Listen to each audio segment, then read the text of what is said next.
Alright, what have we here? Look at these tracks. They're really big, and they have claws, and that's at least 3 inches wide.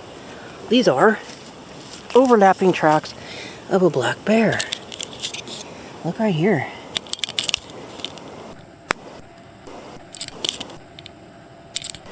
This mud is so fine, you can see the texture of the toe. Look at that, the skin texture on there. Black bears don't have fur on their toes, so there's a little bit of texture on those feet. And you can see some texture right here on the pad. Right there, mink tracks. And then black bear over here. If I clear away the leaves, you can see the tracks. Look at that, beautiful toes.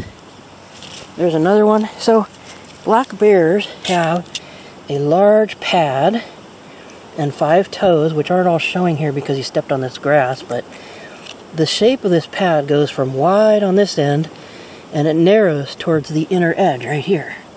See how that's narrow right there? And then it gets wide. So this is the outer edge. I call this a kidney bean shape, but some people call it a crescent. And this is a right front track. Sometimes there's a little round pad here called the carpal pad, but I don't see that in here. And you see 5 toes. The inner toe on a bear is the smallest toe. The outer toe is the big one, opposite of our own feet. So that's the right front track of a bear. Black bear, in this case, because this all we have here is black bear. We don't have the grizzly. Here is another nice track. This is a left front. So remember how I said the pad tapers towards the inner edge. This being the inner edge. Toe 1, 2, 3, 4, and 5. And little hints of claw marks there. You can also see marks from the fur in here, because there is fur in that space of the foot. And this right here is just pad. Kind of subtly lobed on each toe there. The hind track got stepped on by a deer here, so that got kind of messed up, but we'll look up here. Okay, here's another set right here. So this bear is doing an overstep walk. So when they do the overstep walk, the hind track lands ahead of the front track, and so on. So front and hind all the way down. Now they're going to get into gravel up here and I'm going to lose it, but let's look at this one because it's a nice example. I'll peel this leaf out. And this leaf he stepped on. Actually, 2 animals stepped on it. So first the bear did, and then the deer did, and really crumpled that leaf into the soil there. So bear was first, deer came second, stepped on top. So here is the pad of the front foot. Wide on this end, tapering to this edge, right front foot.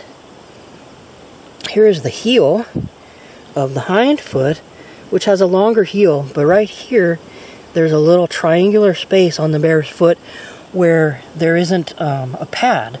There's actually a fur-filled triangle on the hind foot of the bears on the inside edge of this track.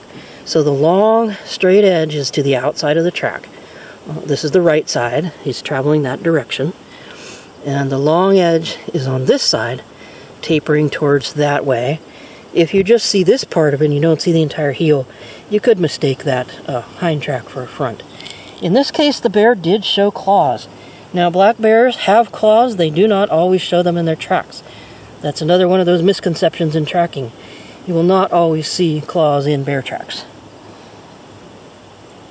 Nor will you always see claws in dog tracks. Anyway, so that's the right hind track. You got this really nice pad here, tapering towards the inner edge, and then you have a small heel and a small triangle of fur on that right hind track.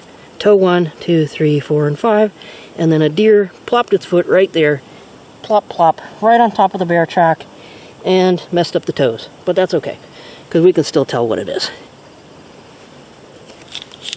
So up here, here's the left front, and that one's fairly clear. The left hind is right here. It's a lot more subtle because the soil right here is changing character, getting a little bit more hard. So here you're seeing that carpal pad. Just a little tiny imprint of the carpal pad. This is a left front because it's got the wide pad here, narrowing here. Here are the 5 toes, and there's a little bitty imprint of that carpal pad. So then the bear went this way, and looks like it turned. Oh, yep, turned right here, and then went this way. So you got these subtle tracks. They're really, really subtle. Harder to see than they were in that nice mud, huh? So right here, you're just seeing where the bear's foot picked up some of the mud. See that? There's the toes.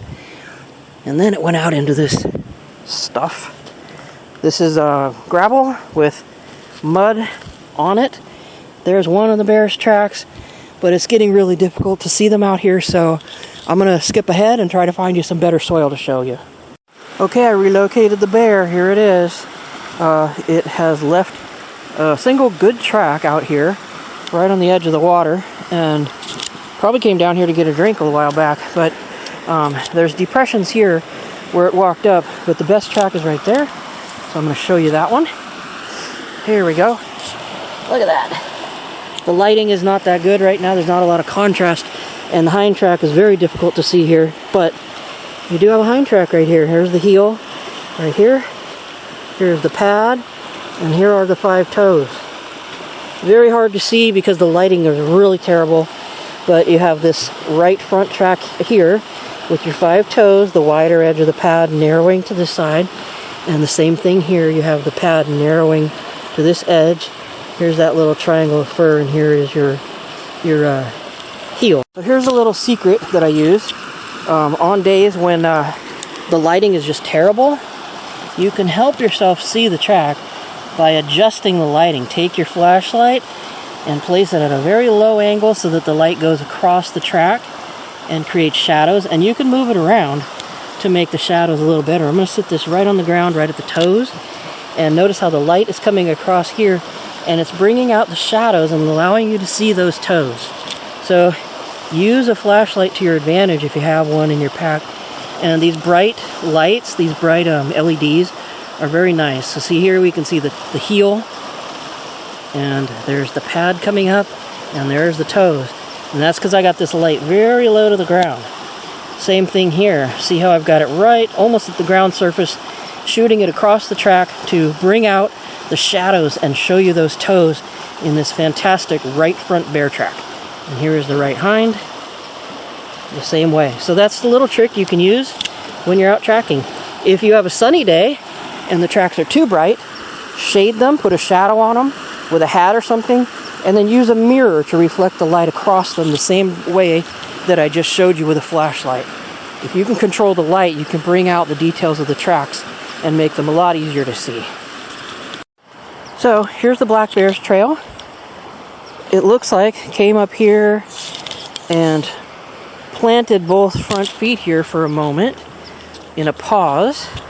I'm going to change angles so that the sun will allow you to see that a little better.